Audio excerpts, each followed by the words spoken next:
Europe, America, Australia कहीं भी चले जाओ, पर वही इंडिया से बाहर निकलो। பல இந்தியர்களுக்கு அதிக சம்பளம், சிறந்த வேலை வாய்ப்புகள் மற்றும் உயர்தர வாழ்க்கை சூழலுக்காக வெளிநாடுகளுக்கு செல்வது ஒரு பெரிய கனவாகவே இருக்கிறது. இன்ஸ்டாகிராம், யூடியூப் போன்ற சமூக ஊடகங்களில் பகிரப்படும் வீடியோக்கள் வெளிநாட்டு வாழ்க்கையை மிகவும் எளிதானதாகவும் மகிழ்ச்சி நிறைந்ததாகவும் காட்டுகின்றன. ஆனால் அங்கு வாழும் மக்களின் நிஜ வாழ்க்கை உண்மையிலேயே அப்படித்தான் இருக்கிறதா என்றால் இல்லை என்கிறார் இந்திய இளைஞர் ஒருவர். பாரிஸில் வசிக்கும் தனிஷ் லோகன் என்ற இந்திய இளைஞர் சமூக வலைதள வைரல் வீடியோக்கள் காட்டும் வண்ணமயமான பிம்பத்திற்கு பின்னால் இருக்கும் கசப்பான நிஜங்களை வெளிப்படையாக பேசியுள்ளார். தனிஷ் லோகன் தனது சமூக வலைதள பக்கத்தில் வெளியிட்டுள்ள வீடியோவில் இளைஞர்களுக்கு வழங்கப்படும் தவறான வழிகாட்டுதல்களை சுட்டிக்காட்டுகிறார். இந்தியாவை விட்டு வெளியேறி அமெரிக்கா, ஆஸ்திரேலியா என ஏதோ ஒரு நாட்டிற்கு சென்றால் போதும், பகுதி நேர வேலையிலேயே லட்சங்களில் சம்பாதித்து வாழ்க்கையில் செட்டில் ஆகிவிடலாம் என்று பலர் கூறுவது ஒரு பகுதி உண்மை மட்டுமே என்கிறார்.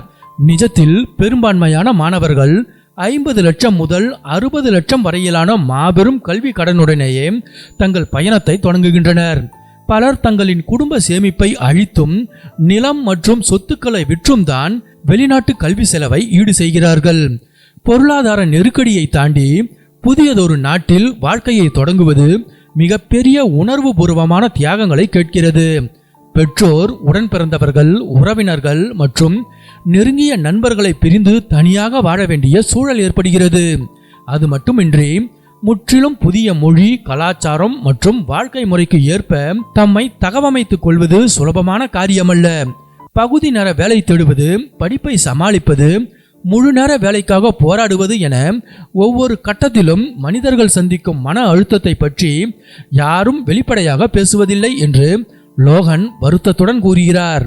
அதே நேரத்தில் இளைஞர்கள் வெளிநாடு செல்வதை தான் தடுக்கவில்லை என்றும் தவறான எதிர்பார்ப்புகளோடு வருவதையே எதிர்ப்பதாகவும் அவர் தெளிவுபடுத்தியுள்ளார்.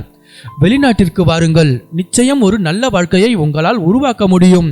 ஆனால் அதற்கு பொறுமை, விடாமுயற்சி மற்றும் தினமும் கடினமாக உழைக்கும் மனப்பக்குவம் தேவை என அவர் அறிவுறுத்துகிறார்.